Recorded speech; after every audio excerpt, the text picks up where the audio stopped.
first person I've really spoken to about this type of stuff.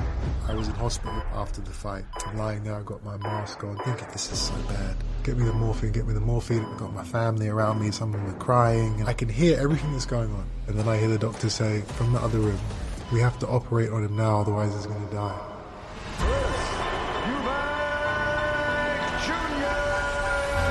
Chris, you haven't really spoken since that 12th round with Conor. How do you rate your own performance? I was technically sound for the first 7 rounds, but once the cut came, I was experiencing all the things that had been restricting me leading up to the fight. And I can hear my trainer, gotta use the jab, Chris, use your feet. I looked at him, I said, I'm sorry, it's too late. Because I always knew there would be fights like this where you don't have anything left, or you want to give up, or you're hurt, but you have to fight through the demons, the issues, the restrictions. Because I wasn't willing to go the rest of my life knowing that I didn't give it my all. That lives with you forever.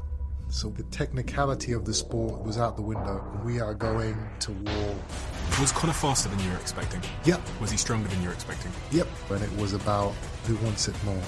My old man's there. I've got to show him I'm capable of great things. You know, we have been estranged for years. But what caused that relationship to strain? I sent him a letter and that broke him. You know, I get emotional thinking about this. What did that letter say? Quick one before we get back to this episode. Just give me 30 seconds of your time. 2 things I wanted to say. The first thing is a huge thank you for listening and tuning into the show week after week. It means the world to all of us, and this really is a dream that we absolutely never had and couldn't have imagined getting to this place. But secondly, it's a dream where we feel like we're only just getting started. And if you enjoy what we do here, please join the 24% of people that listen to this podcast regularly and follow us on this app. Here's a promise I'm going to make to you. I'm going to do everything in my power to make this show as good as I can now and into the future. We're going to deliver the guests that you want me to speak to, and we're going to continue to keep doing all of the things you love about this show. Thank you. Thank you so much. Back to the episode. Chris, you haven't really spoken since the fight, especially not in long form. So I guess the best place to start is just by asking you how you're feeling. That was pretty fucking crazy. Fucking crazy is pretty accurate. Yeah, it was a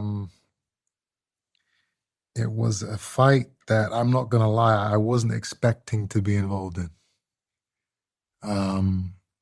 I genuinely thought that I was gonna go in there, I was going to have my way with this kid, blow him out of the water. You know, watch him quit, watch him crumble under the pressure. That's really what I thought was going to happen. And thank God that I was wrong. Because if that had happened, it would not be a fight that is now going to be remembered for ever. This is what I'm being told. This is what I'm hearing. This is what I'm seeing. This is the best fight I ever saw. This is the best event I ever saw. This was amazing. For a fight to reach that level of love and respect, both fighters have to go through the fire. Both fighters have to do things that may seem superhuman, may seem like impossible. They have to go through that. They have to be true. And they cannot give up. And that's what we both showed on that night. 2 men who were willing to die in that ring. That's what boxing is really about. And it's so rare to see these days. You know, we just saw over the weekend some of the best fighters on the planet right now. Devin Haney, Canelo, Ryan Garcia. You know, their fights were underwhelming, to say the least. Boring. In those 3 fights, the total amount of punches landed was less than just the fight with me and Conor. So the fight with me and Conor, I think we landed maybe 1,500 punches. In their 3 fights in total, only 1,400 landed, which is a pretty incredible statistic. And it just shows you how much that fight meant to both of us. You know, it showed the pressure and the grit and the determination and the stakes. So I'm blessed to be a part of such a historic fight, a historic event, and I'm very grateful that the fans loved it so much. You know, everything I've heard about it so far has been amazing. And I went out into the streets for the first time yesterday in Brixton, and to see the people's reactions for the first time, to really see it, you know, it really means a lot. You know, I had a woman came up and she was crying. You know, she had tears in her eyes, like, you know, it's amazing what you did. You know, that fight superseded what boxing is, you know, because it was, you know, even outside of what we did in that ring, the father and son dynamic, that was real. And that's something that, you know, the entire world can relate to and has to deal with their own problems with their families.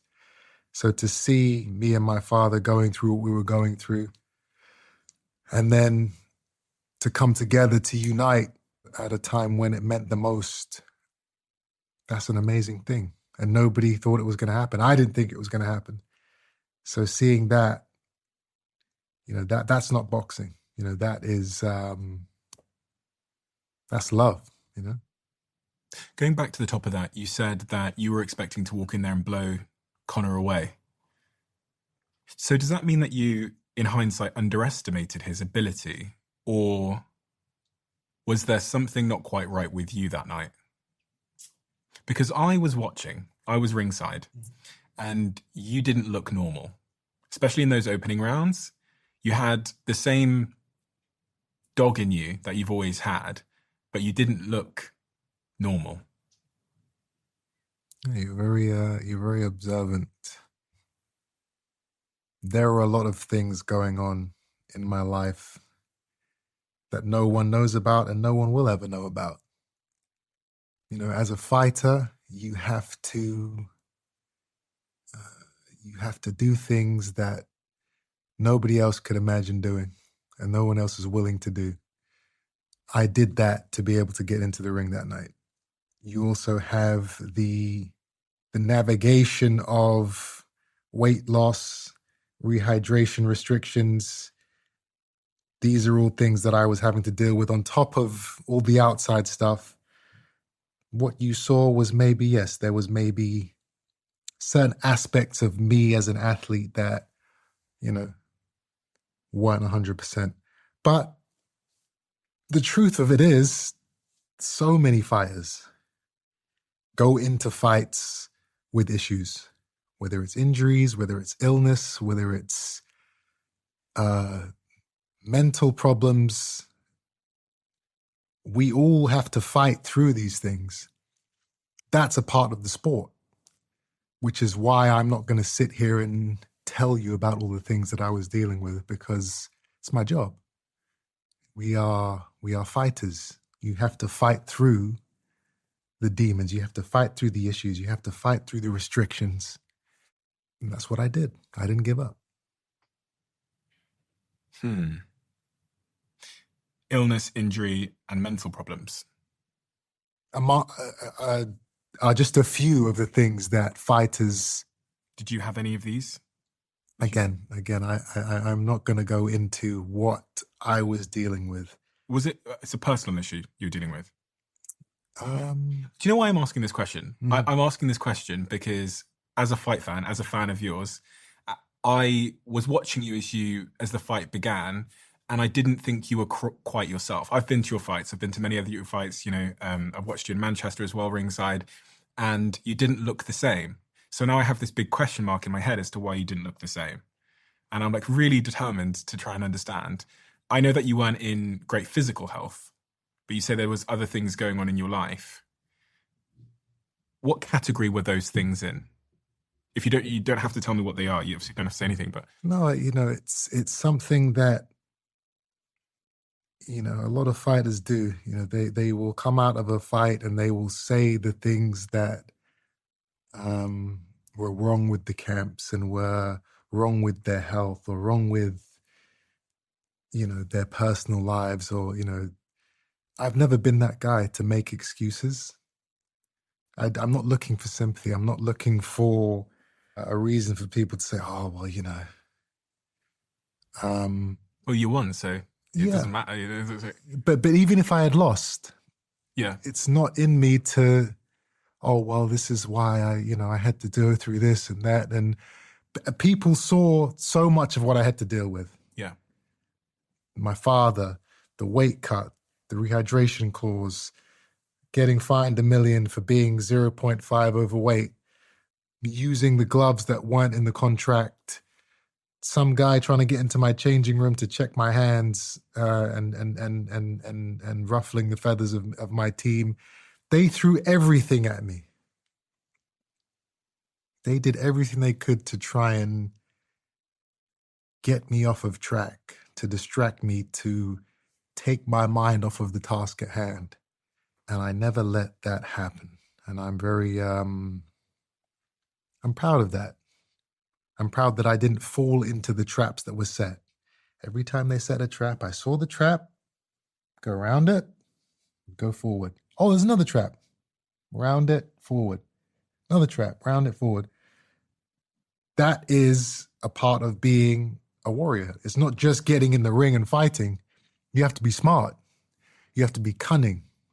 You have to know your enemy. You have to understand the things that people are trying to do to take you out of your comfort zone, out of your, out of your preparation. You have to avoid, and you have to make sure that nothing gets into your head.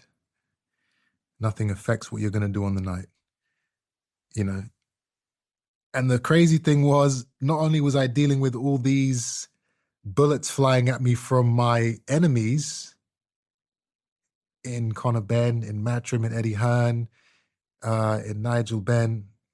These are all enemies leading up to the fight. I had bullets coming from my family, my father. A couple of days before the biggest fight of my life, he's going into the media and saying I'm a disgrace. I'm already in, under a lot of stress, under a lot of pressure. And then I've got to hear this. It's like, Jesus, I mean, what, how much worse is it going to get? It was tough. It was really tough. But on the subject of my father, regardless of what he said about me and about the fight, he was there when it mattered the most. And that means everything. I didn't know he was going to come.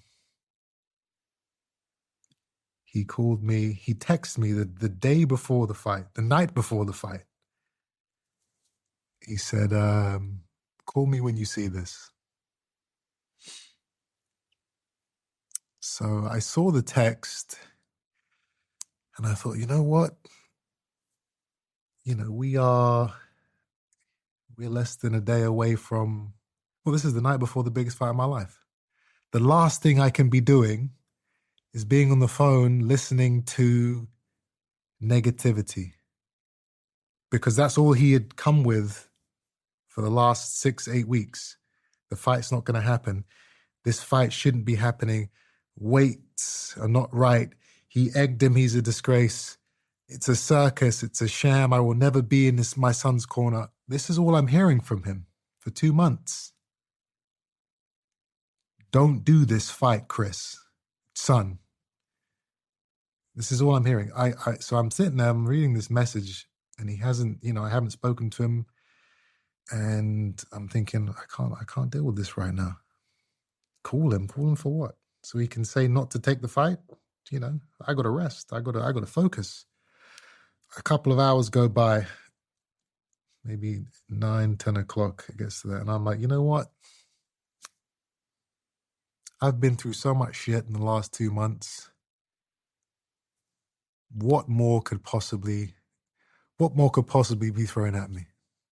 At the end of the day, he's my old man. He's texted me. I'm going to hear him out. So I called him. I was about to go to sleep, and I thought, you know what? I'll call him. As soon as he picked the phone up, there was a tone in his voice that I hadn't heard for years. It was a tone of happiness, lightness, joy. Hey, how you doing, son? What's going on? How you feeling? How am I feeling? When have you worried about how I've been feeling? You know, I'm good, Dad. Everything's cool. You know, just getting ready to go to sleep. Got a big day tomorrow. Yeah, I know, son. I know you got a big day tomorrow, and I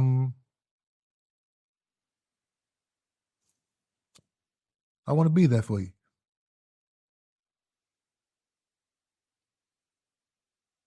So I heard that, and I'm like, is this a dream? Is this is Chris Eubank Sr. I'm speaking to? Who is this? Yeah, it's me, son.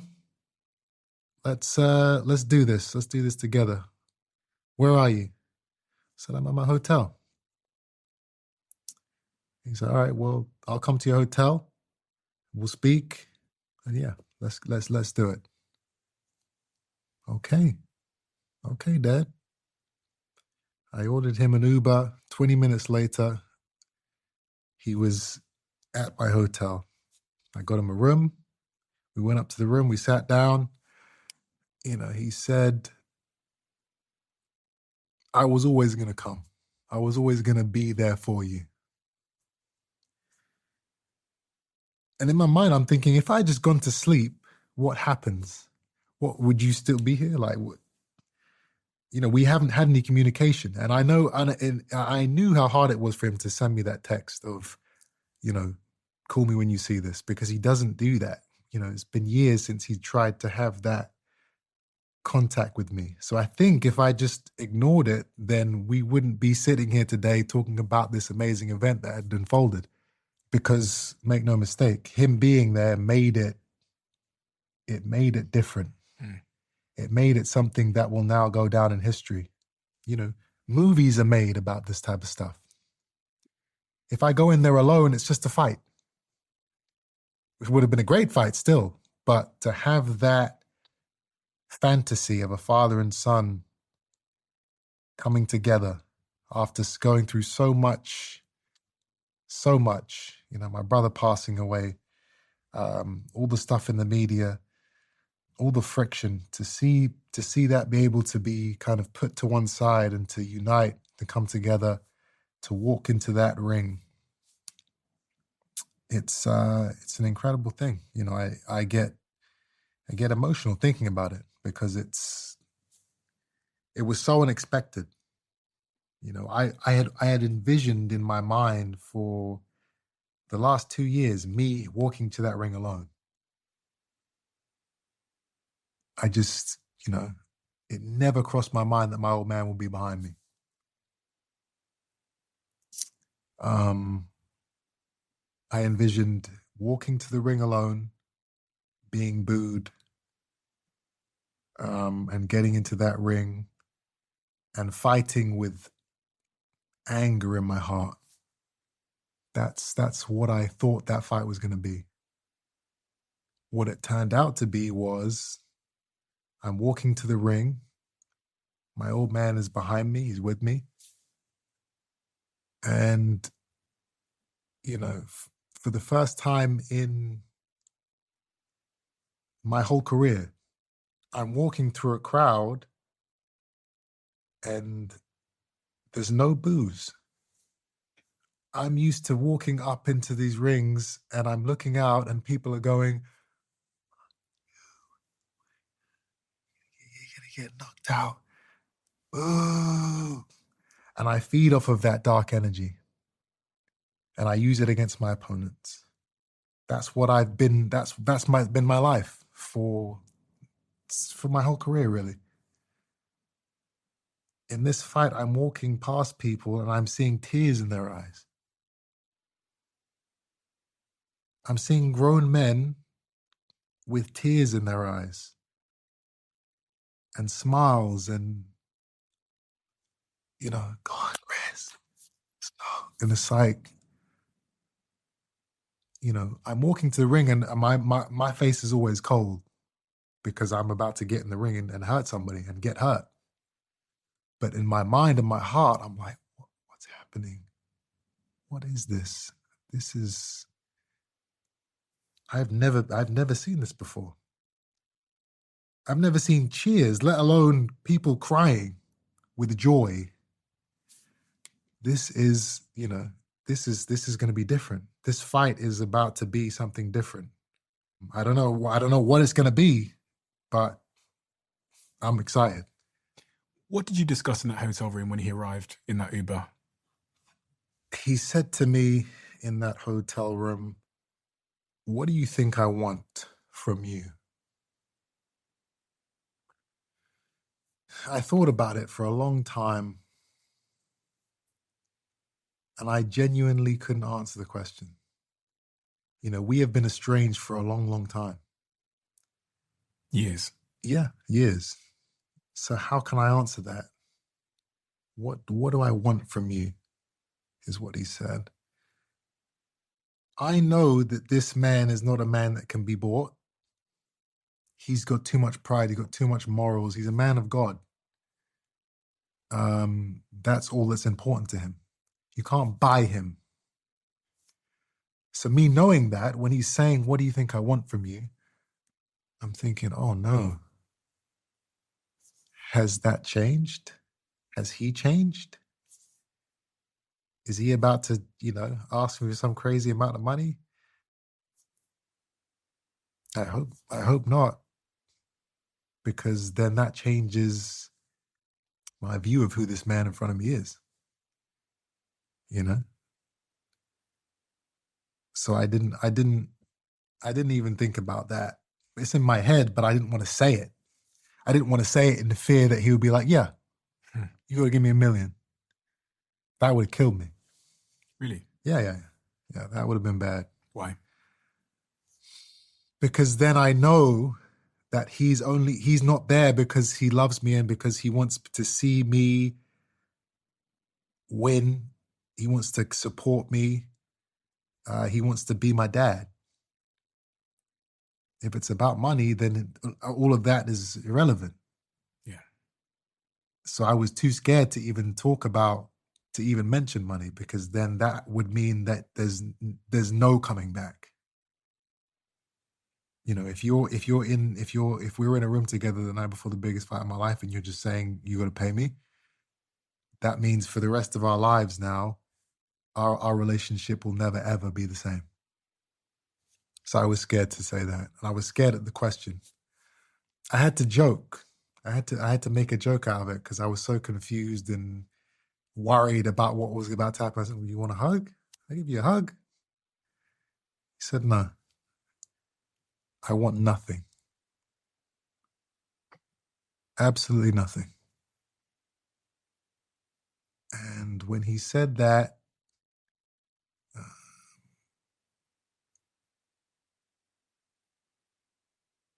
my heart, it was just an overwhelming feeling of joy. Okay, my dad is here because he wants to be my dad. That's huge.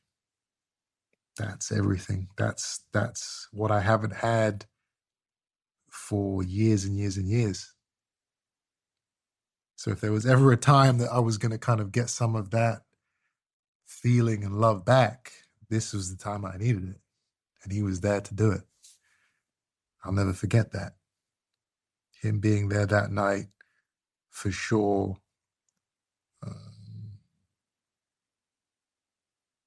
It gave me those few extra percentages to put into that performance. People say, "You were finished by the 8th round. You had your legs were gone. How did you throw 300 punches in the last 2 rounds?" Well, I had to come outside of myself. it became spiritual. It wasn't about the physical. I was dehydrated. I was experiencing all the things that had been restricting me leading up to the fight. So it became not about the physical. It came about the spiritual. It became about just being true, just being the man I know I can be. I told you a story once about being on that treadmill, and you've got that cramp in your foot, but you said you was going to do the 10 miles. So you've got a limp on that treadmill for as long as you have to complete the task. No one's around, no one's watching, but you keep your ass on that treadmill and you get through it. You get through the pain. That mentality is what was able to get me through those last 2-3 rounds. I never gave up in the gyms. When I was getting beaten up in sparring, I never quit. I would come back the next day. When I got the cramps, I kept going because I always knew there would be fights like this where you don't have anything left, or you want to give up, or you're hurt, or you're dehydrated, or you're injured, or you're cut. You know, you can't see anything out of your eye. You got a big cut across your eye. And you're going to ask yourself that question getting up off the stool in the ninth, in the 10th round.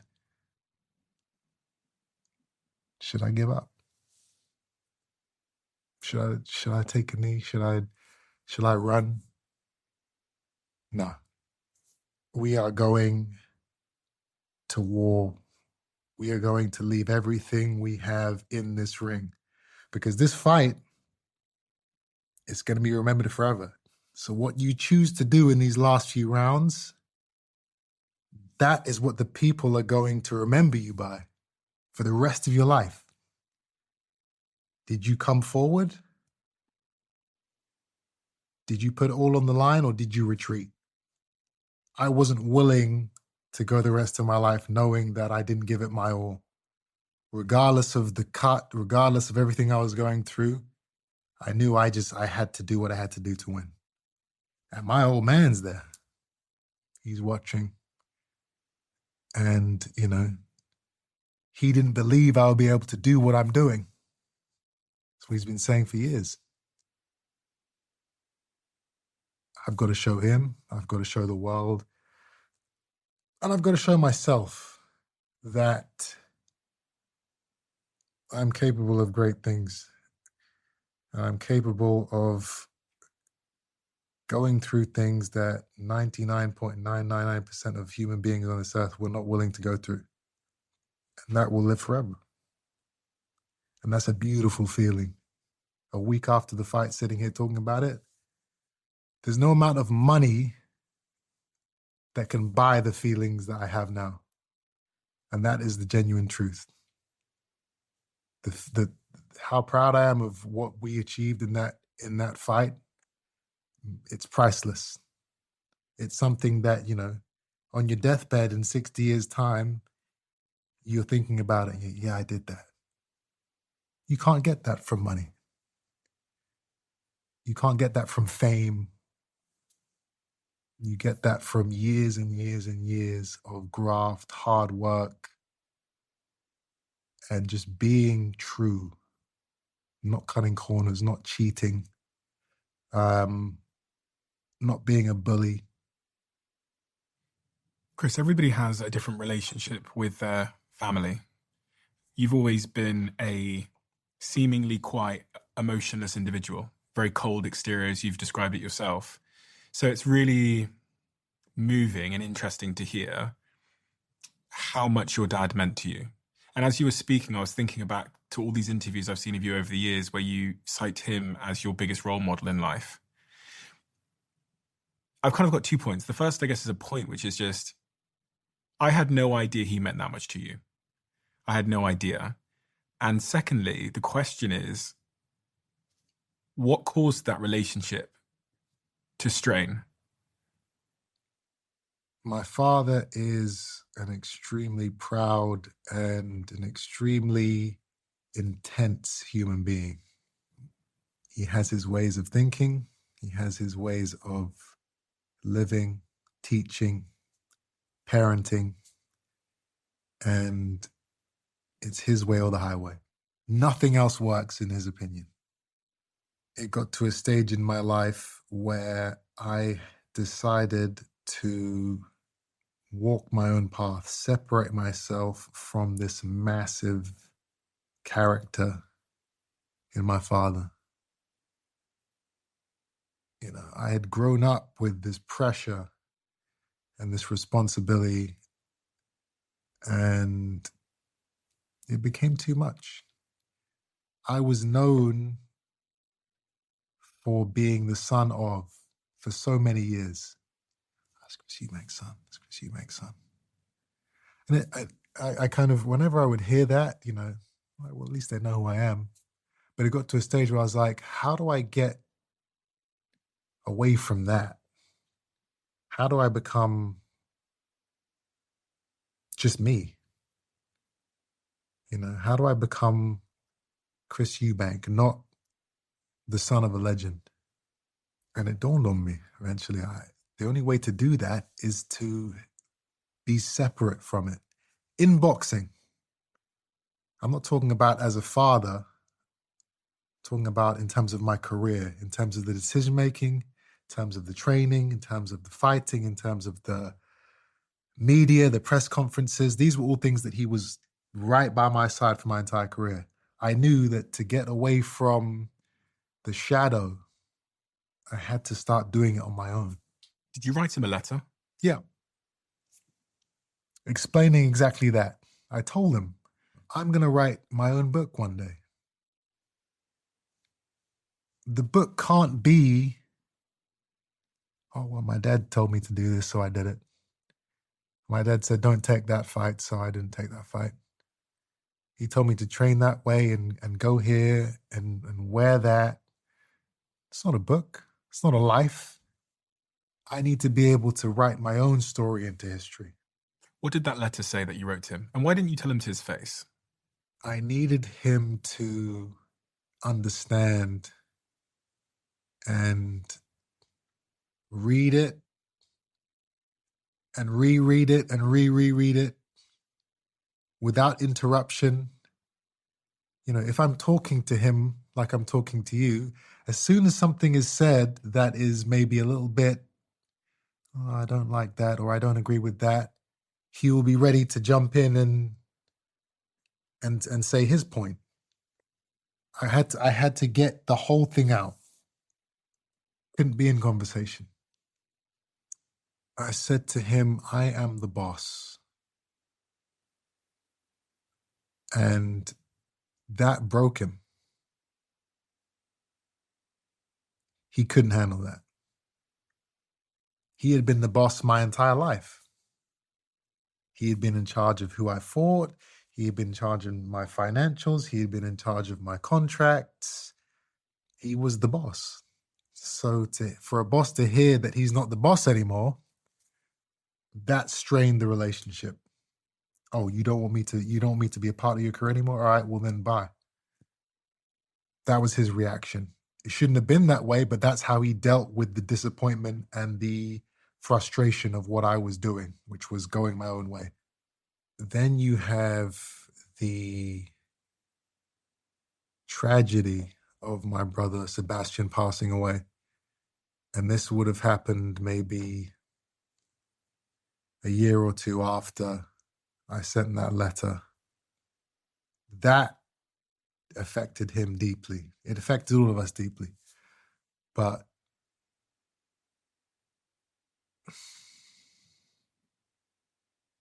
yeah, it affected him so much that, you know, you add those two things together. He's already upset with how I've spoken to him and what I'm doing in my career. My brother passes away, and that caused him to do certain things in his life, which, you know, I don't like talking about it, but I'm going to talk about it because it was actually documented. If it wasn't documented, I wouldn't speak about this. And I've never spoken about it. He started smoking marijuana, I guess, to deal with the hardship of losing a son. Everybody deals with these things in their own ways. I can't fault him for that. But I think that that changed him as a man in terms of his mindset, and it caused an even bigger gap between us, which we never recovered from up until last weekend. Since that night, before the night of the fight, and every day since then, it's been all love between me and my old man, which is incredible to think.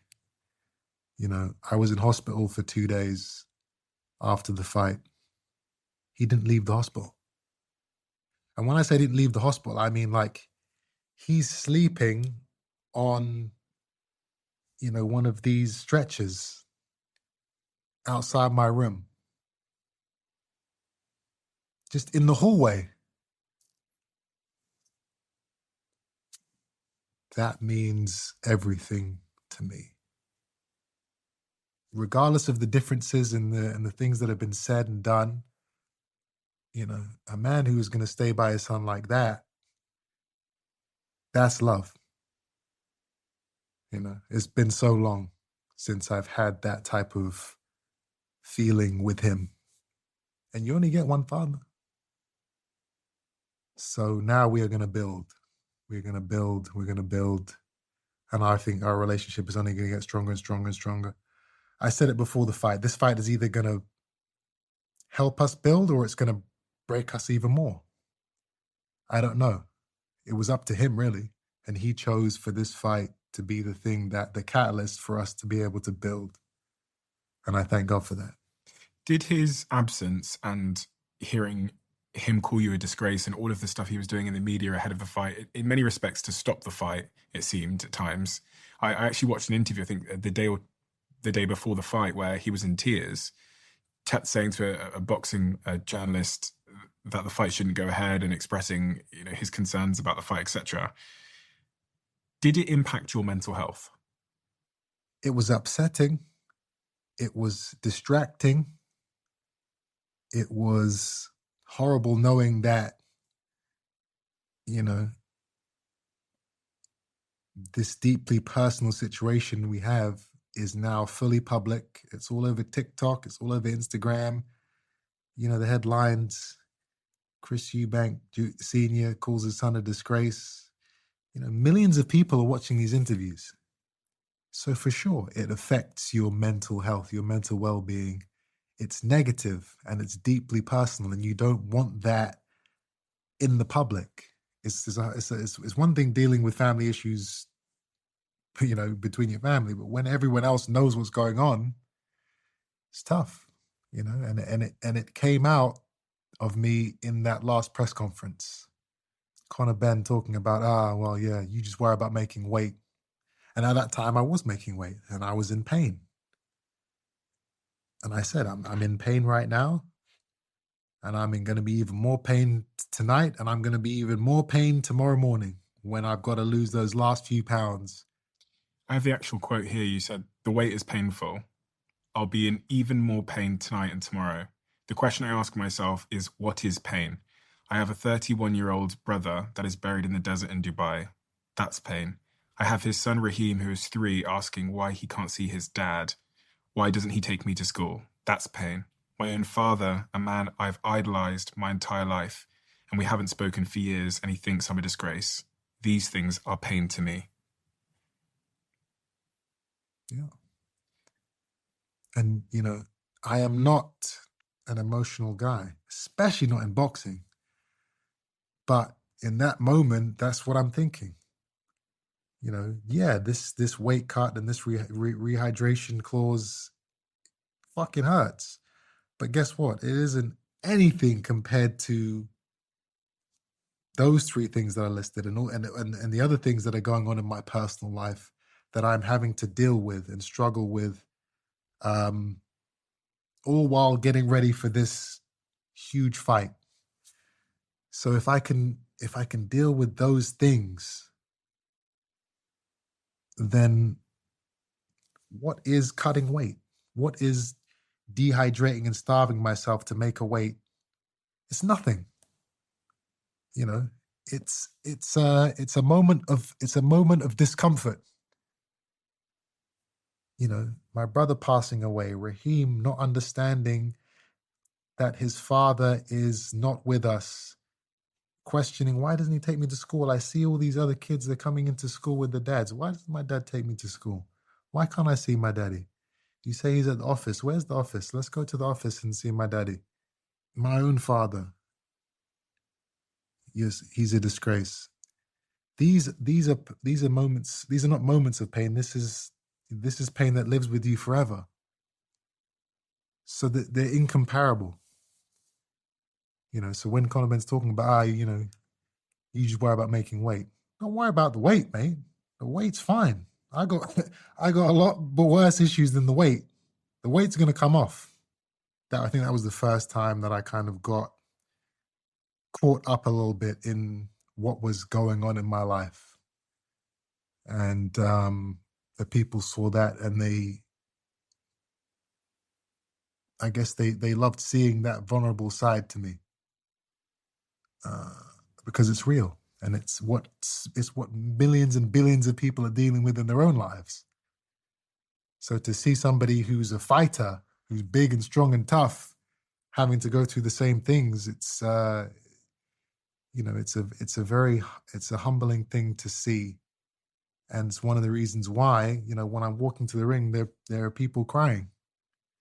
Wow, his dad came. His dad was there for him after all that. They're together. I'm going to call my dad after this fight. That's what people tell me. After the fight, I called my dad straight away. Haven't spoke to him for months, years. Called him. Were you thinking about your younger brother in the build-up to the fight, and as you walked out and during the fight? Does that come into your mind? There was a picture of him on my shorts, right on the side, and he's screaming. And his name's on the bottom of my shorts, Sebastian.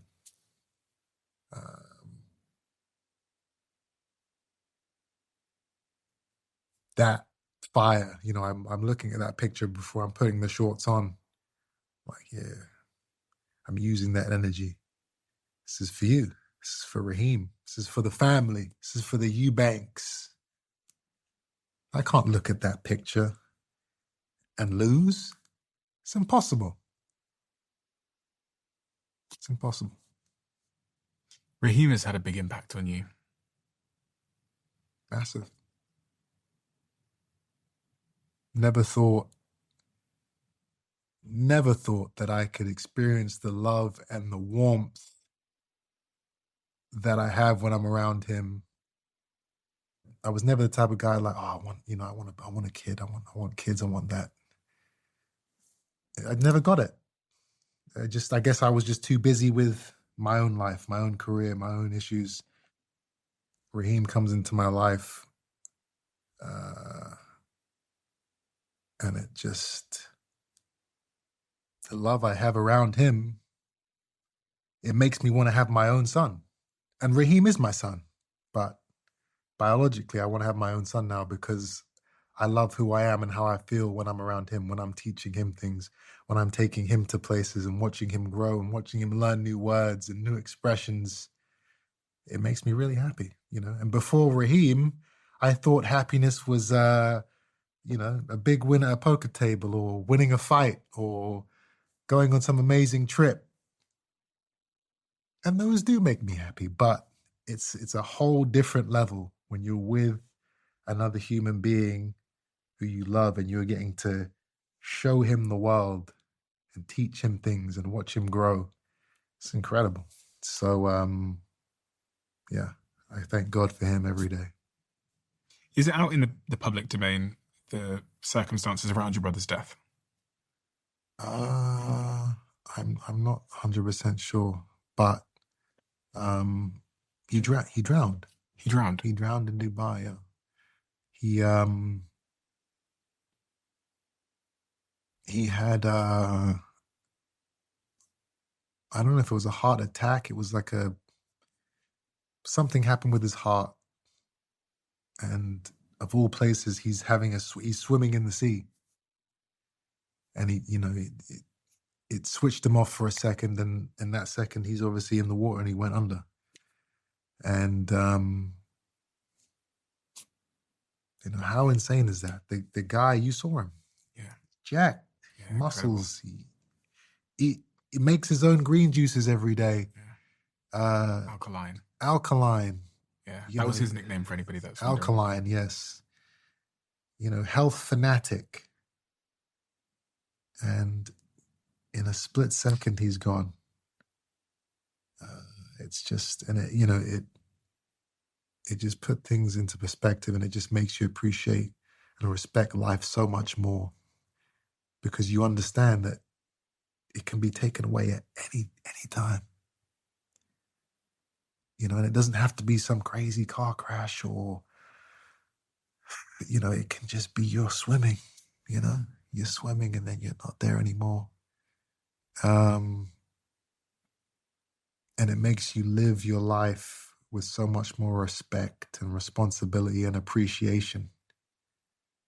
Before that, I'd have days or weeks where I would just, I'd fuck around, waste time, video games, TV, around people I shouldn't be hanging around with, things that were not productive in any way, shape, or form. And yes, you still have to have those moments in your life where you can just kind of do whatever. Nobody's going to be righteous every day of their lives. But what experiencing some of this does is it makes you aware of life and how precious it is. And it just makes you strive to be a better person so much more, because that, we have a finite amount of time on this earth, so are you going to make it count? Are you going to make it count, or are you going to waste it? There are people out there who would kill for the lives that we have. So how can you not be grateful? How can you not be respectful and responsible with your time? We are free. We're free. We did it. We made it. Billions and billions of people on this planet will never know what it is to be free. And in terms of free, I mean, you're not waking up and working, 12-hour shifts just so that you can eat and live. We have free time. We have leisure. We have, disposable income. People don't have these things. So you've got to be respectful. You've got to be grateful. You've got to be responsible with what you're doing.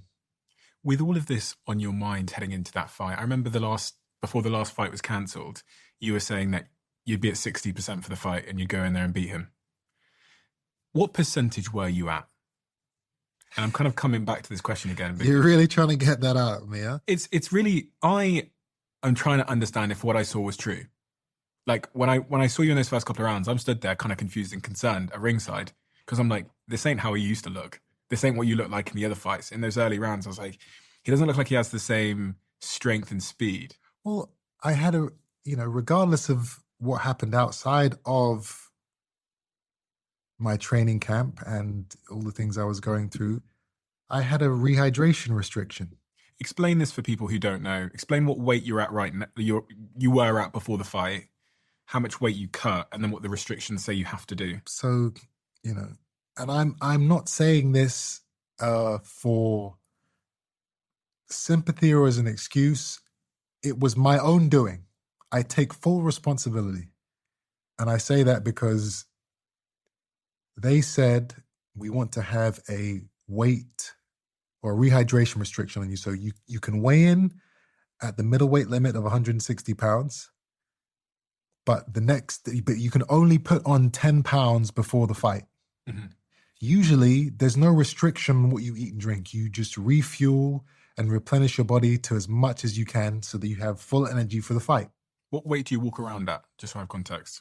So in context, I usually put on maybe 14 or 15 pounds after a weigh-in. So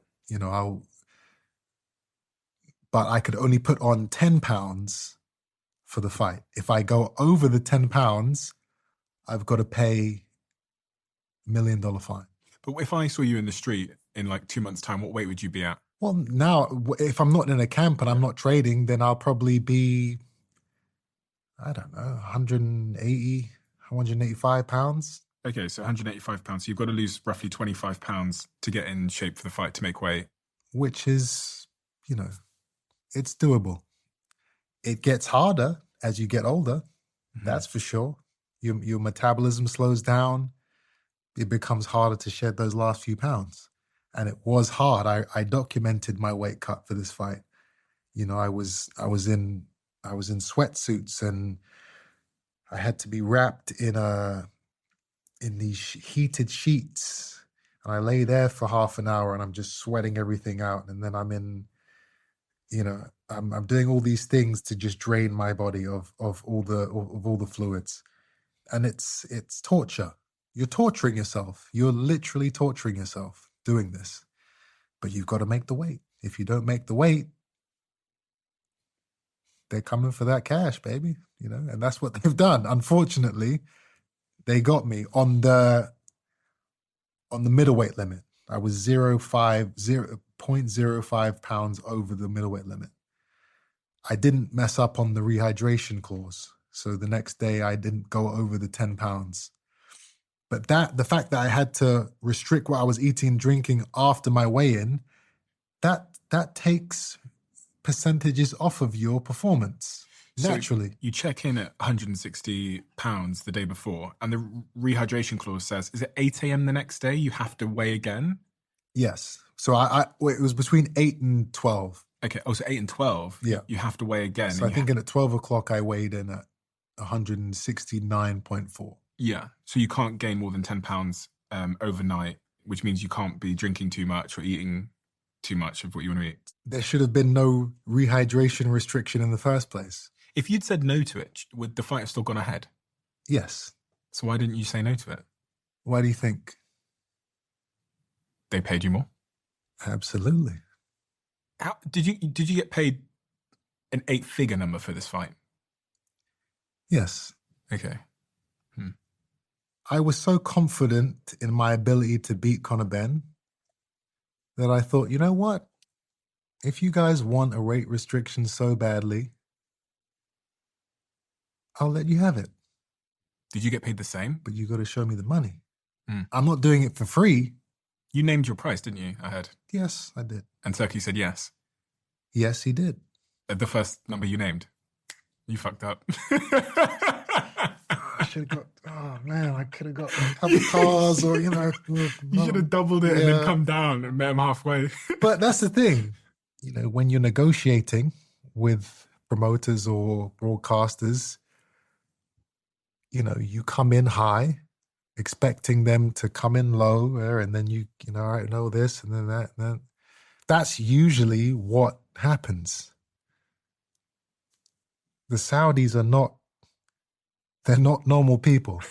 They don't have normal money.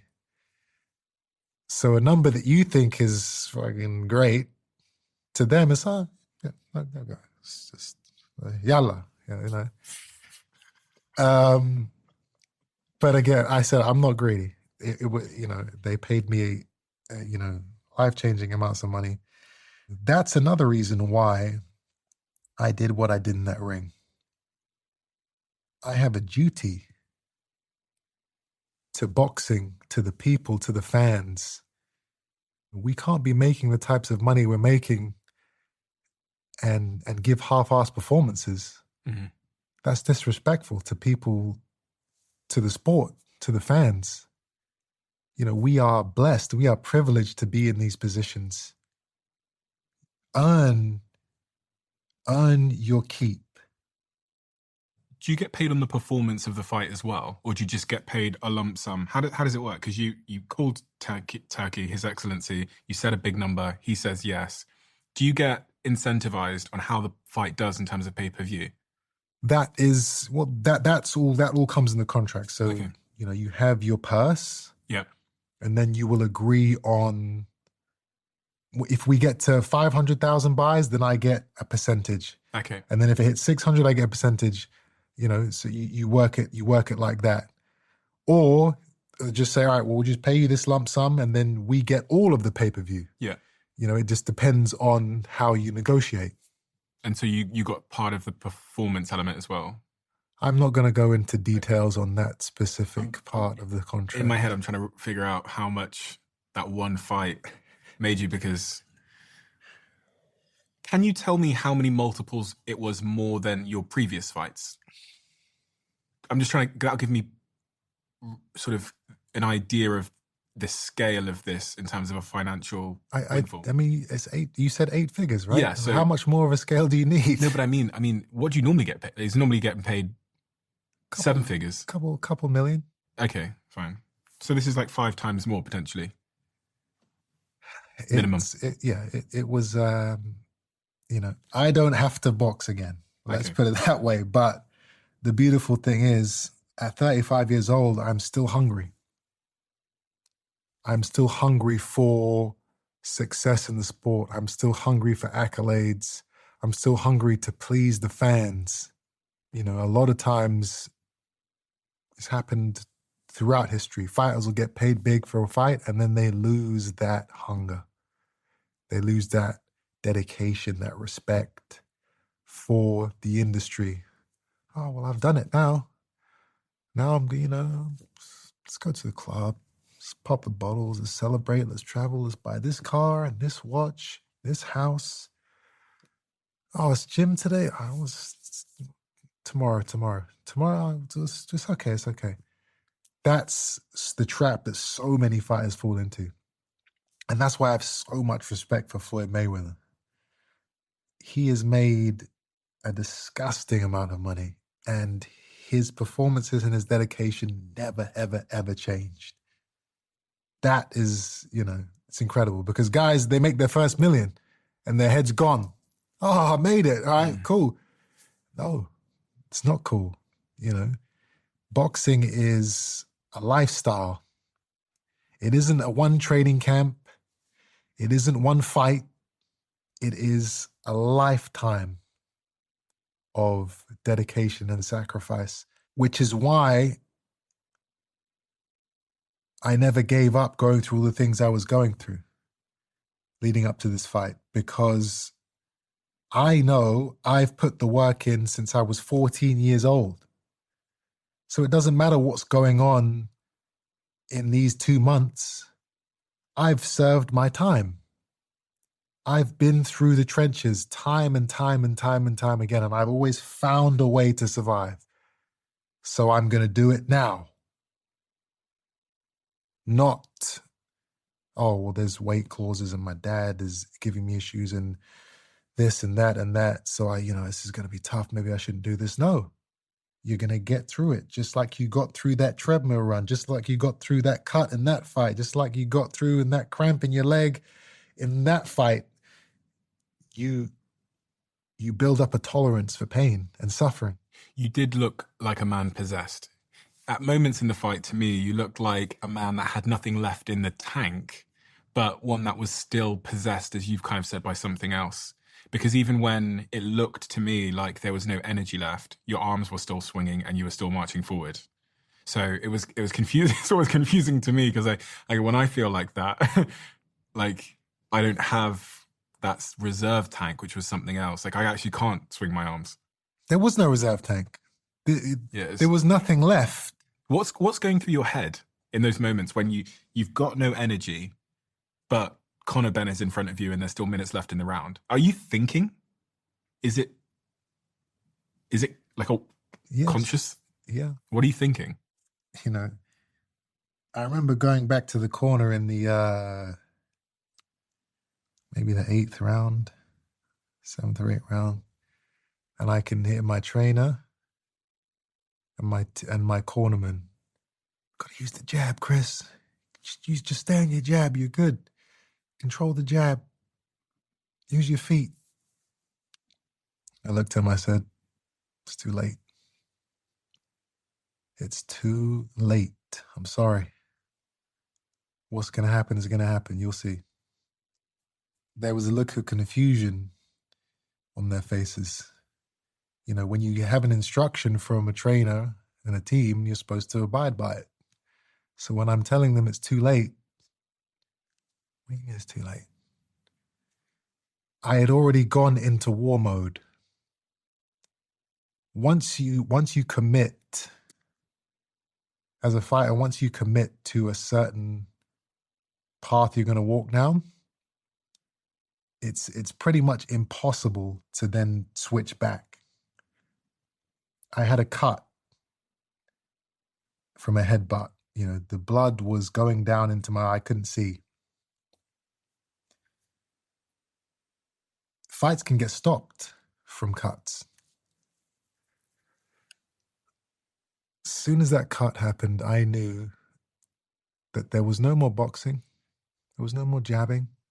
There was no more technicality. There was no more being pretty with it, defense. Nope. It's go time now, baby. We're going to see how much this kid really wants it. Because I want it. I don't know how much he wants it. We're going to find out. Let's find out.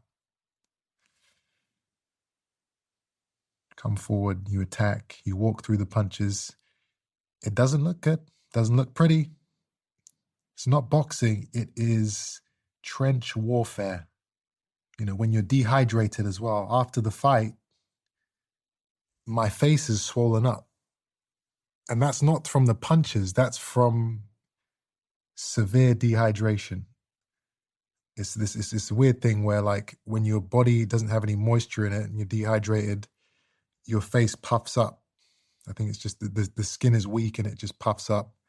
And that's what I was suffering with most in hospital, was just complete dehydration. It got to a point where I was in the hospital and I was lying in the bed, and they had drips, IV drips, to get all the liquid into your system. And my bladder was full. Like, I really needed to pee. For about 2 hours, I'd get up, go to the toilet, I stand over the toilet. Come on, man, come on. Would not go. And I'm dying to go. That's how dehydrated I was, that my body would not let any liquids, any moisture go. It was holding on to everything. There were moments in that hospital where I'm feeling, you know, I saw myself, I caught myself in the mirror. I see my face is all puffed up. This massive cut across my eye. My headache is crazy, you know, and I'm feeling sorry for myself. I'm like, this is fucked up. You know, I got my family around me there, you know, some of them are crying, and I'm like, this is so bad. I'm lying there, I got my mask on, oxygen mask. I can hear everything that's going on. We're in a ward. Somebody gets wheeled into the room next to me, and it's only, you know, there's no walls. It's like sheets just separating. I'm looking up. I'm like, oh man, this is so bad. Get me the morphine. Get me the morphine. They can't get you the morphine until they sign off on some stuff. So I'm waiting there. This is so bad. And then I hear the doctor say, "We have to operate on him now, otherwise he's going to die." I heard that from the other room, and I thought, "Oh my God, I'm great. I'm blessed. I should not be feeling sorry for myself at all, because I you know, I knew I was in pain, but there's a guy next to me. He's about to die. What am I doing feeling bad for myself and complaining about a headache and a cut eye? He's about to die. And I don't know, they wheeled him off and I don't know what happened to him. I pray that he's okay. But that put everything into perspective for me. I'm okay. I'm blessed. I'm going to be okay. Quick one. I want to talk about something we all need to take seriously, which is cybersecurity. Whether you're a first-time founder facing your very first audit or a seasoned professional who's been through it all, staying compliant is getting more critical than ever and more complicated, I have to say. And that is where Vanta comes in, who is a sponsor of this podcast. Vanta takes the pain out of security compliance, automating the tedious but essential process of proving your business is secure across over 35 frameworks like SOC 2, ISO 27001. Centralize your workflows, answer security questions up to 5 times faster, and protect your business without losing focus on growth. And this is really a critical part of this. A new IDC white paper found that companies using Vanta save over $535,000 a year, and it pays for itself in just 3 months. For a limited time, my community gets $1,000 off Vanta at vanta.com/Stephen. That's VANTA.com/Stephen for $1,000 off. When you talk about the fight, you say what we did. You're referring to you and Conor did. Have you got a newfound respect and appreciation for him? Because before the fight, that was certainly not the case. I said it after the fight. I wasn't expecting him to be able to do what he did in terms of show the heart and the determination and the will to win. He never gave up. I didn't know he had that in him. I hadn't prepared for a 12-round fight like that. I thought that I would get to 5 or 6 rounds, he'd start feeling the pace and he'd look for a way out. He did not do that. So in that respect, I have respect for him. The fight finished. I did not shake his hand. I didn't congratulate him. I didn't speak to him. I didn't hug him, which is what most fighters, pretty much all fighters, do after they fight. And especially a fight like that, you would expect that. I couldn't do it.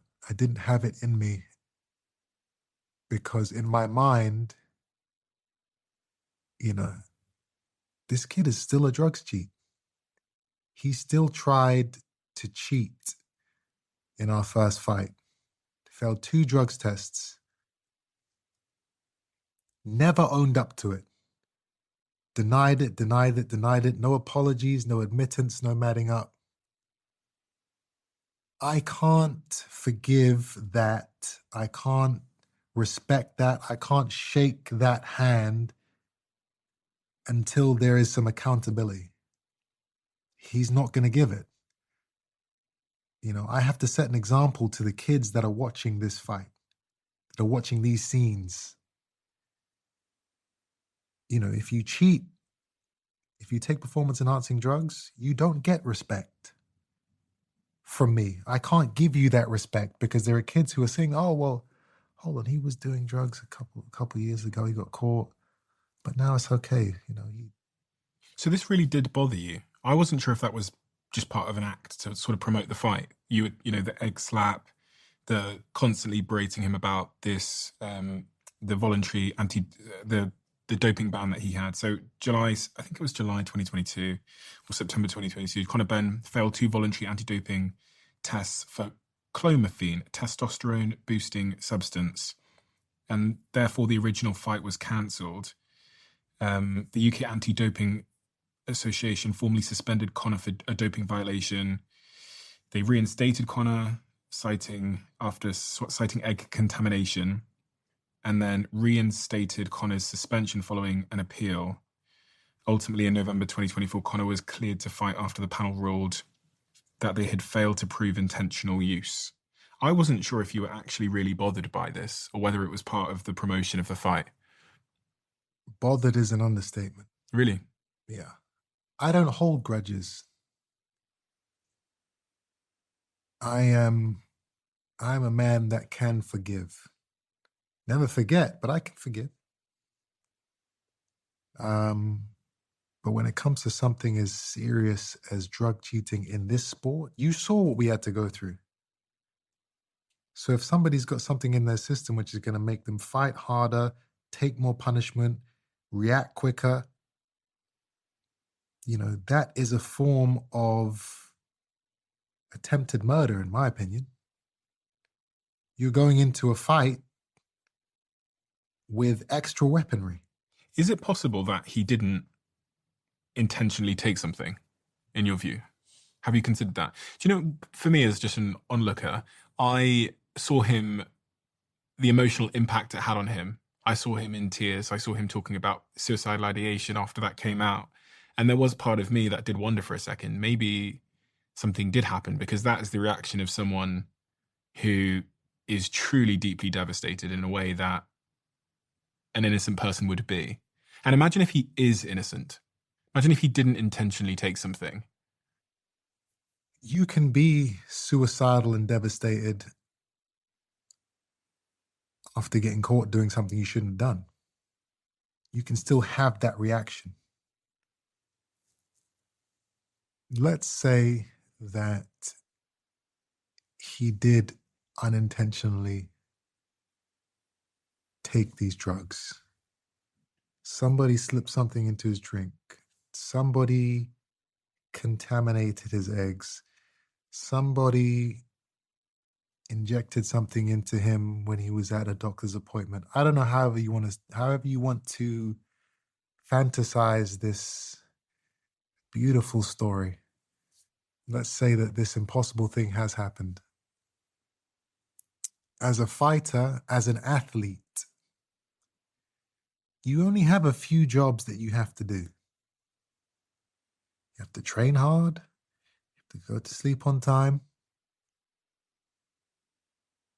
You have to prepare. You have to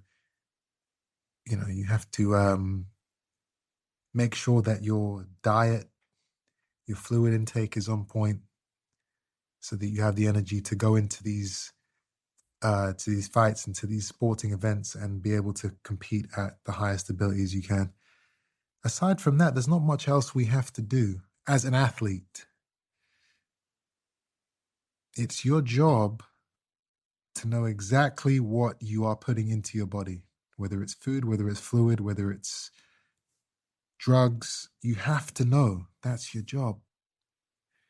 So if you're irresponsible enough to let somebody slip something by to where you fail not one but two drugs tests, if you're irresponsible enough for that to happen, then you're still a cheat. Could you shake his hand now? I told you I didn't shake his hand after the fight. One, because he's never owned up to it. And two, it's very likely that we are going to be fighting again. You slapped him with an egg in the press conference beforehand and you were fined £100,000 for that slap with the egg. Do you regret the egg slap? Worth every penny, my friend. Really? Yeah. It was a symbol. It wasn't an act of violence. It was an act of justice. It was an act to make sure that for the rest of his life, he will never be able to forget what he did. People will always know. Conor Benn, yeah, remember that time Eubank hit him with an egg? That will be with him for the rest of his life. And that's what he deserves for failing those drugs tests. So many times fighters, they fail drug tests, they serve a little ban, they pay a fine, they're back in the ring, and people kind of just forget. Kind of just get swept under. Oh, don't talk about that. Come on, he's doing so well now. Come on, he served his time. No. This kid he's not getting that. I'm going to put this egg across his chin. There's going to be pictures that are going to circulate around the world. That memory will stay with him for the rest of his life. He will always be known for that. Why was it an egg? Why did he hit him with an egg? Oh, because he was treating with drugs and it was a contaminated egg or something like that. I want that story to live with him. There's a rematch clause. I'm assuming the rematch clause, I don't know how these things work, but I'm assuming you get paid the same again. You get paid more. You get paid more to do the rematch. Absolutely. Really? Yeah. this is business. The fight will be bigger. Okay. The Yeah, fight true. will sell more pay-per-views. It will sell more tickets. There will be you can't, you can't get paid the same. If you lose, you get paid less. That's how boxing works. So if you'd lost this fight, you would have got paid less. Absolutely. Significantly less. I mean, it would still be incredible numbers, but yes. You'd lose millions. Millions. If you lose the fight. For sure. Interesting. But that's not just because we're working with the Saudis. That's boxing in general. Yeah. They say in boxing, you're only as good as your last fight. If you win, you can demand more the next time. If you lose, well, you lost, so we're going to give you this. So this rematch clause, if you decided to walk away now or Conor decided to walk away now, is there any penalty? That's a good question. I don't know if there's a penalty. Yeah. Maybe I could be sued. Okay. Yeah. There's probably, all that stuff. I have, lawyers that deal out all the small print. But, in all honesty, I was like, you guys want to sign a rematch clause for this? No one's going to want to see a rematch after I do this, what I'm going to do to you. That's what was in my head. I was like, wow. They're contracting me. They have to deliver a rematch. They have to pay me this amount of money minimum. This is amazing. Because I'm going to go out there, I'm going to blast this guy out, and then, and people probably aren't going to want to see a rematch. So this is amazing that I'm going to actually get it contracted in now. Did you even think that in the day before the fight when you were struggling? Did you even think you were going to blow him out? Even when you were struggling? That's how much I didn't respect the, not even the ability, because I knew he had ability, but the mindset. Were there people around you encouraging you or floating the idea of you pulling out of the fight because of your health condition? I never said I had a health condition. You are, kind of listening to what I've said, and that's what you've taken away from it. I'm not confirming or denying that, just to make that clear. I'm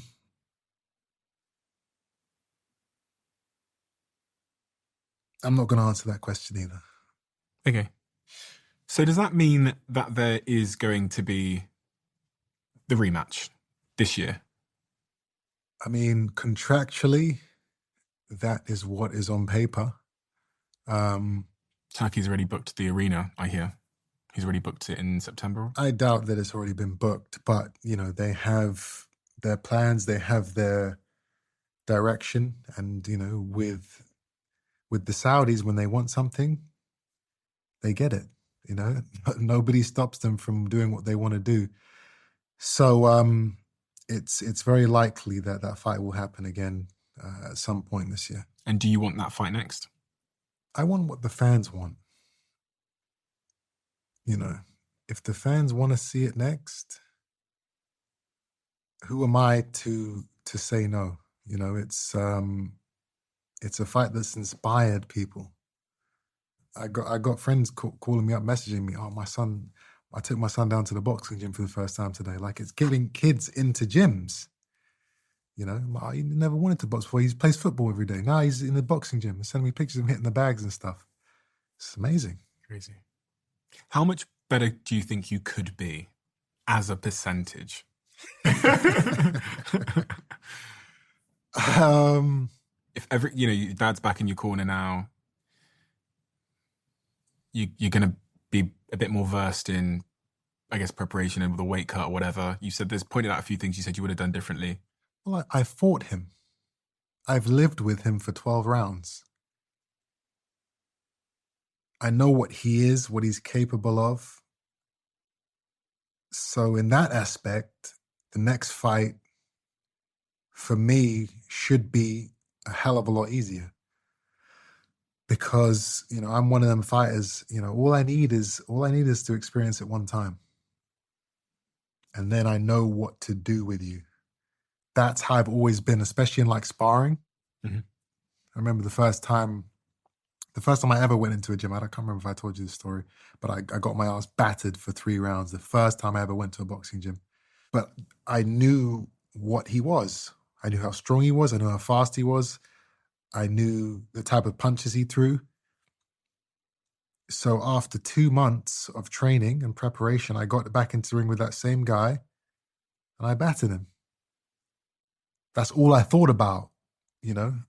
So I believe the same thing will happen with Conor.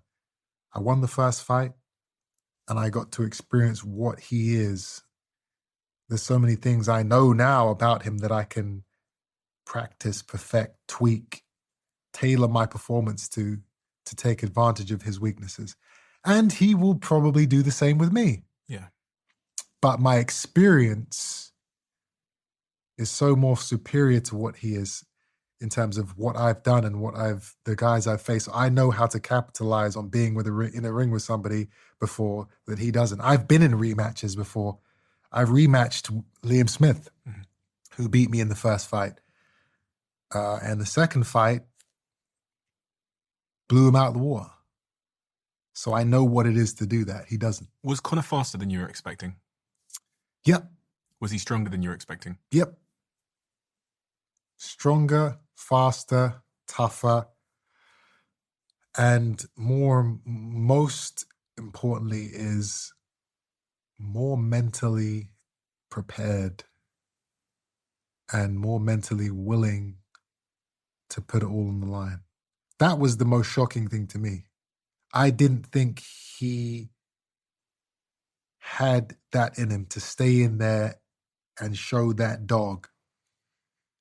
We both had to be dogs at the end of that fight and throughout the entire fight. I didn't know he had any dog in him. I thought he was the type of guy, if it's not going my way, I'm going to look for a way out.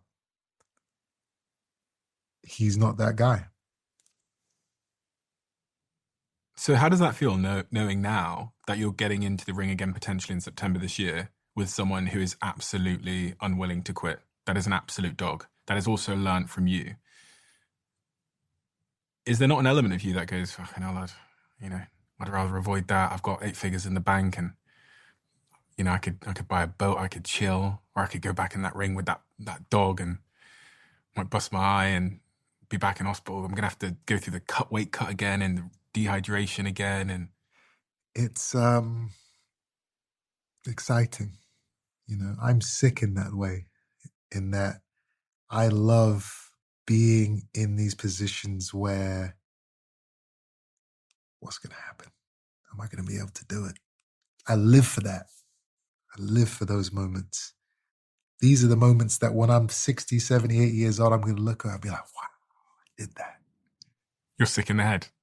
Well, you have to be sick to be in a fight like that, come out of the ring a week later and think, you know what? I can't wait to do that again. That is kind of sick. I'm dehydrated, I'm cut, I'm tired, I'm in pain. There's something sick about it. But you have to be wired differently to be a fighter of any type of grade. You can't be a normal human being. Most human beings, when they're in painful situations, what can I do to avoid that? I want to get into it more, see how far I can go. Can he break me? No, but let's find out if he can. So talk to me about the walkout. The fight was legendary, the build-up was legendary, but the walkout was also legendary. I've seen messages. I watched the walkout 50 times. Yeah, I watched it like 15 times. It was iconic. Like, wow. It made me fall in love with the Dre song again. Yeah. That's my anthem. That's the song I've been walking up to for my entire career. So to have an orchestra playing that behind me was special. You had Simply the Best as well. Yeah, Simply the Best. Which I'm guessing was a last-minute addition. Absolutely. We were supposed to have an artist. We were in talks with Central C. He was going to bring me out. Really? And then, obviously last minute, my old man came into the picture and, we had to cut out all these other things we were going to do. Your dad requested a song, didn't he? So he said, what do you want from me? Or what do you think I want? I said, I don't know, Dad. You want a hug? He said, I don't want anything. And then later on he said, you know what? There's one thing. There's a song that I want you to play at some point in the walkout. And I'm like, oh, here we go. We've already got Simply the Best. We've got a whole orchestra for my song, Dr. Dre. How are we going to squeeze in some random song I've never heard of? But my old man's my old man. And I was actually kind of annoyed because I'm like, the truth is you haven't been around. You haven't been a part of the fight. You haven't been a part of the whole setup. We've had all these, all these things, preparing for the show. And now all of a sudden, you're coming in and you're saying you want this song. But I'm like, you know what? You being there is what's important. And if you're saying that's what you want, we will find a way to put it in. And I listened to the song and I was like, I didn't get it. I thought, oh, it's just one of my old man's kooky requests that, even on the night, I'm up on the stage, we walk up onto the stage and look out into the crowd. The Simply the Best song stops. And in my head, I'm thinking, oh man, that would have been so much better to just keep that going, And then this kind of ethereal tune pops out over the stadium. And I'm looking out into the crowd and I'm starting to see people well up. I'm like, Jesus, this guy, how does this guy do? He always, even when you think he's crazy or wrong, he's right. And this song was like, it worked perfectly with the whole scene. Me and my old man finally standing together, and there's this like peaceful song that comes in and we're together, and it's like a beautiful moment that I never thought would happen. That wouldn't have happened if it was just Simply the Best, because it's a different vibe, It took the energy It out, took it down. and it went boom. And then for everyone to just focus on what was actually happening. Mm. So we're there and we're listening to this song, and it's like, it's an amazing moment. And then it drops into the orchestra. Yeah. And it was just perfect. I was like, wow. And then it dropped into the beat as you started walking. Yeah. It was iconic. And it's like, you can't script this type of stuff. It's like, I keep hearing people say, oh, I was like WWE, but in real life. And I've never watched WWE, so I don't really know what that means. But someone was telling me, oh, well, obviously everything's scripted, but they act like it isn't. Yeah. So like the commentators and, but it's all, so it was like that, but it was real and it was happening in front of everyone for the first time. Everyone's like, what? And these were real reactions. It wasn't fake. It's crazy. The way your dad stepped out the car and put one leg out, and then you hear the commentators scream. It was even that moment. So it's like, if I was on that side of the car, because we're in the Rolls Royce, but what if I was on that side? So then we park up and then it's me that gets out. Obviously it's still a very cool moment, but it's different when that was a good moment for him to be shown, And then I come in from the side and we hug and we walk in. And you couldn't hear that the arena had erupted? No, I didn't know. I didn't know until people were talking about it. Billy Joe, he tried to get into your dressing room to do your hand wraps, caused a scene outside with our friend Napa, who I've known a long, long time. Billy Joe, you had a fight with him in the past. Contentious fight. He got the decision in that fight, but it was a contentious fight. How do you feel about Billy Joe? There's very few people in the sport, in the planet, really, that I genuinely dislike. He is one of those people. Who do you dislike more, Conor Benn or Billy Joe? Well, Billy Joe's a drug cheat too. So, Billy Joe. Yeah, because not only is he a drug cheat, but he is actually a real scummy human being, And I don't talk about anybody like this. So if I'm saying it about him, there's a reason. He is a bad, bad person. A terrible advocate for the sport. just a real low life human being. And I don't say that about any of the guys I fought. I'm not even saying that about Conor. Even though he cheated, he's still somebody that, you know, I can see some of the things he does, and I can see why people will like him. There's nothing to like about Billy Joe Saunders. And for that reason, I would love to get my hands on him, because he does have a win over me that I don't believe he deserves, that many people say that he doesn't deserve. A lot of people say I won the fight. And it's kind of just something that's been hanging over me for so long. And I just know that I can beat him. And I just know how much of an enjoyment it would be for me to set that record straight. So that's another fight that's a possibility in the future. So if you could draw your future, if you could plot your next 3 fights, and you had to decide right now, what would those next 3 fights be? In a perfect world. I feel like the demand for this Conor Benn fight is at an all-time high right now. So I feel like that would be the fight to make next. Then you have Canelo. That is a fight that I've been wanting for, for years. And I would love to share the ring with that man. And then we could throw Saunders in at the end of it,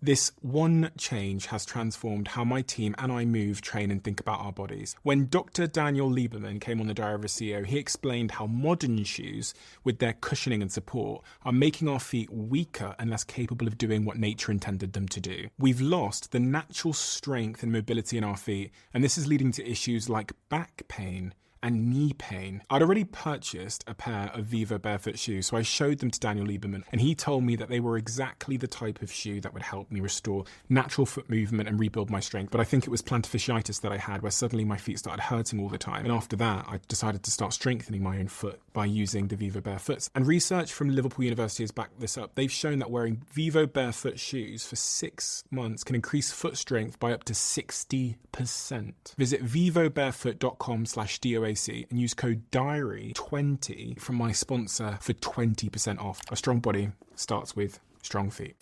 This has never been done before. A newsletter that is ran by 100 of the world's top CEOs. All the time people say to me, they say, can you mentor me? Can you get this person to mentor me? How do I find a mentor? So here is what we're going to do. You're going to send me a question, and the most popular question you send me, I'm going to text it to 100 CEOs, some of which are the top CEOs in the world running $100 billion companies. And then I'm going to reply to you via email with how they answered that question. You might say, how do you hold on to a relationship when you're building a startup? What is the most important thing if I've got an idea and don't know where to start? We email it to the CEOs. They email back. We take the 5-6 top best answers. We email it to you. I was nervous because I thought, the marketing might not match the reality, but then I saw what the founders were replying with and their willingness to reply, and I thought, actually, this is really good. And all you've got to do is sign up. Completely free. I have to play you this video, which has gone viral. You know this video. I ask you, I often tell Christopher that boxing is a business that you never see middle class or upper class youngsters become champion. Because you need hunger. You need to be hungry. And the fact that you've kind of been brought up within these 4 walls here and you've been protected, I don't think you're going to be hard enough. I just want to try it. I just want to see what it's about. If my dad can do it, why can't I do it? That's the argument. So many people come to understand, you take a beating, is this what it's about? Well, not for me. And I hope you're not stubborn and kind of that's what you're stubborn and bullheaded. That's why you made it. Yeah, but I don't want him to. So you're saying you don't want him to be stubborn and bullheaded. No, listen, In life, for the guys who don't make it, for the guys who don't make it in boxing, it's tragic. It's a tragic business to be in. I know. You're convinced he's not going to make it. Just let him go until he wears himself out of it and he's not bothered anymore. Yeah, and by then all those good-looking features would have gone. You know what they say? Let me tell you what, trust me, don't, Christopher, just leave it alone. And you know what? Remember what they said, right? Okay, am I bad looking? Okay. Why are you putting that into the kid's head? Because I don't want him to fight. I don't want him to fight. Everyone gets hurt. Everyone gets disfigured. Everybody get used. What you're saying is irrelevant at this time. Irrelevant? Yeah. Why? Because it may not happen. It's like worrying about what might not happen. You let me just bring this point to you. I would never want, when I have kids, for my daughter to be in a car crash. So, what do? I say I'm not buying your car and you can't drive. Is that the right thing to do? I just want to try it.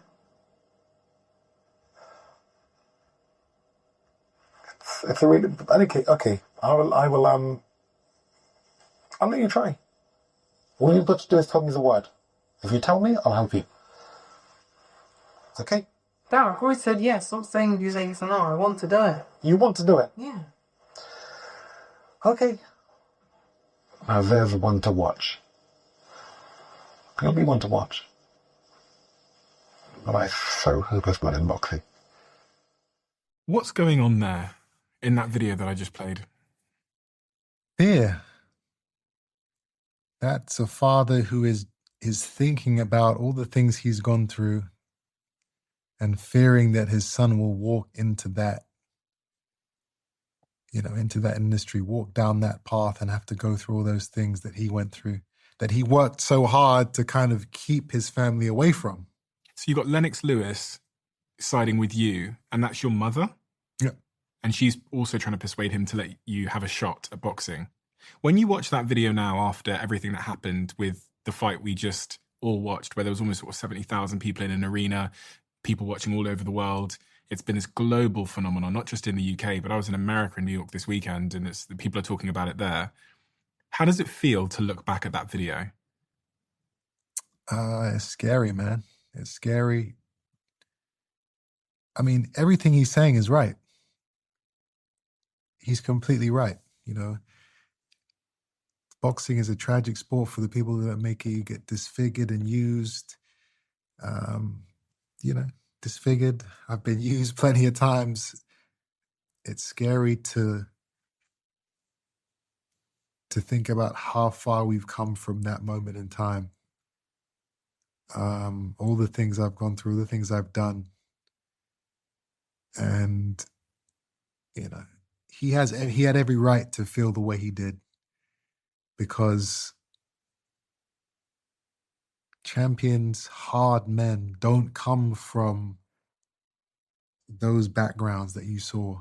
That was filmed in a multi-million-pound house. I went to private school the next day after that interview. Kids that live that life don't accomplish anything in such a barbaric sport, because there's just too much pain and suffering you have to go through. And there's too many times where naturally you'll look for ways out. Now, the kids that come from broken homes, poverty, and, nothing, they don't have any other doors to open and walk through. So when they go to the gym and when they go into these fights, if I don't get through this door, I don't eat. I can't pay the rent. I can't feed my family. For me, when I'm looking at that door that I have to go through, whether it's in a gym or in a fight, I know that if I don't make it through that door, there's a door there and a door there and a door there and a door there. And if I'm experiencing too much pain to get to that doorknob to open it, I can just step back. You know what? All right, let's go over here. Football, business, acting. I could do whatever I wanted with the position I was in as a kid. I still wanted to walk through that horrible, painful, nasty boxing door and open that door, and you walk through the door and you get punched in the stomach and you go through that, and then you got to walk through the other door, and you get cut above your eye, and just keep walking, keep walking, keep walking, keep walking. And there's all these other doors. Hey, come. We just take the easy route. Take the easy route. No, I'm staying here. So it was so much harder for me to do what I was doing because there was so many other choices. And my father thought that as soon as I reached that first door, I'd be like, you know what? Nah. He said it. I'm not going to be hard enough. And 9 times out of 10, kids are not hard enough in that position. But I was hell bent on proving him wrong and proving myself right. I knew I had in me. I felt what I had in me anyway. I didn't know. You never know until you're in those positions. But the strength and the, that feeling inside of me was so visceral. I was like, there's no way I can't do this. Like if I put everything into this, how can I fail? Maybe he was calling your bluff. That's another crazy thing that I used to think about. Was he saying this to make me push harder? Because he's thinking, all right, well, if I say, oh, he'll be great, when he gets to those painful positions, he's already kind of got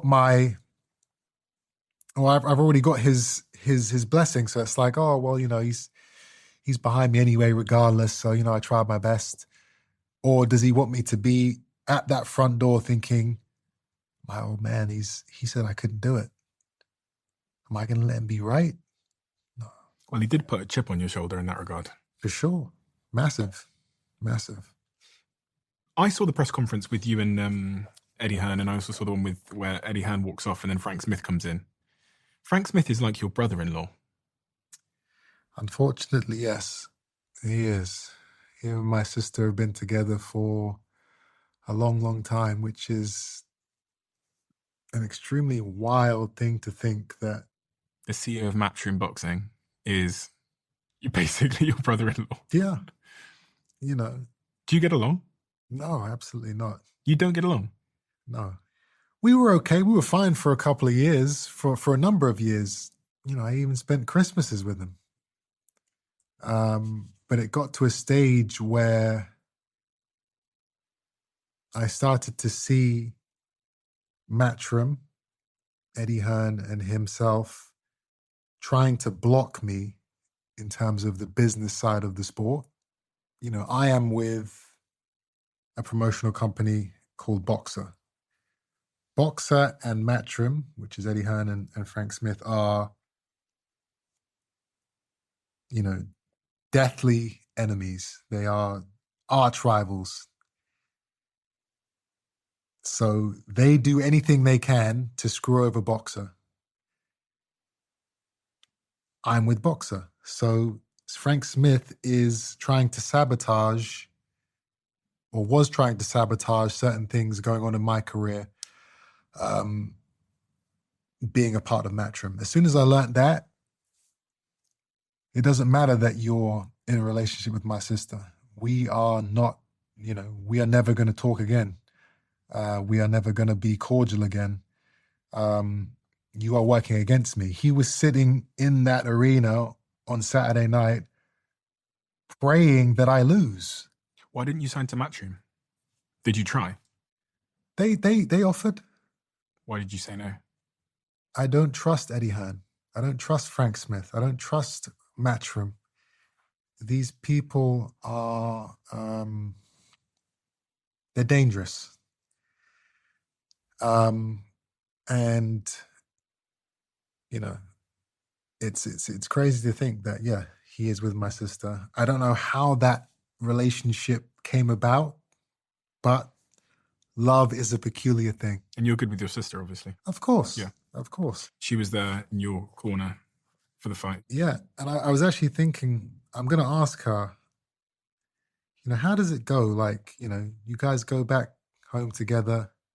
You guys are lying in bed. I've just won. Conor Benn's just lost. What do you guys say to each other? Because Frank is distraught that Conor Benn lost. That's their golden boy. That's their ticket. You know, I'm my sister's brother. So it's like you've got two completely opposite sides in the same bed. What do you guys say to each other? You know, it's just I want to ask her that question. We have a closing tradition on this podcast where the last guest leaves a question for the next guest, not knowing who they're leaving it for. And the question left for you is, if you could listen to one album for the rest of your life, what would it be and why? One album for the rest of my life, it would have to be something timeless, something that can be, that's something that lasts, you know? So it would have to be something like Michael Jackson, Thriller, you know, a classic, something that in 200 years' time, you're going to still have kids listening to it that, yeah, this is my jam right here. Yeah, I guess that would be the album. Chris, thank you so much for giving all of us as boxing fans a moment that we will never forget. I do have to say, I've been to a lot of boxing fights all over the world, and one of my favorite fights was this Lomachenko fight that I saw in New York. But without a shadow of a doubt, that is the best boxing fight I've ever seen in person. And not just because of the fight itself, but because of all of the subplots and all of the inspiration it gives everybody. Watching you go into that 12th round with Conor and give everything when it was so abundantly clear that you had nothing in the tank sends a message to all of us that there's so much more within us that we probably don't always realize. And sometimes it takes, you know, the family legacy or something deep and profound and meaningful for us to find that in ourselves. But even as you talked about I've had certain challenges with my family over the years, and with my parents, with my mother, and these kinds of things. And there's been fractures and years where I was disowned and all these kinds of things. And I saw myself in all of that. My mother had some struggles that she went through, which was somewhat similar in elements to the struggles that your father went through. And I know what it feels like. So it gave everybody so much. And I'm so glad you've been able to get out onto the streets for the first time since the fight and feel that, because you brought so much joy, both you and Conor, both so much joy, so much inspiration and memories that I will tell my kids about. And I'll say, I was there for that fight. And I'm so happy for you as well, because I know the career journey you've been on and the twists and turns and everything. So I'm so glad that the public got to know all of you, not just the cold-faced guy that, throws a good uppercut, but the human as well. And it's in part, I think, because of some of the difficult moments you've been through, that you've stepped out a little bit more and become more comfortable with showing the world all that you are. And that's the most valuable Chris that I think the world can see. So thank you. Really, really appreciative. And I can't wait to see these next couple of fights you have as you close out what has been a remarkable career. Thank you. Amen. This has always blown my mind a little bit. 53% of you that listen to this show regularly haven't yet subscribed to the show. So could I ask you for a favor? If you like the show and you like what we do here and you want to support us, the free, simple way that you can do just that is by hitting the subscribe button. And my commitment to you is, if you do that, then I'll do everything in my power, me and my team, to make sure that this show is better for you every single week. We'll listen to your feedback, we'll find the guests that you want me to speak to, and we'll continue to do what we do. Thank you so much.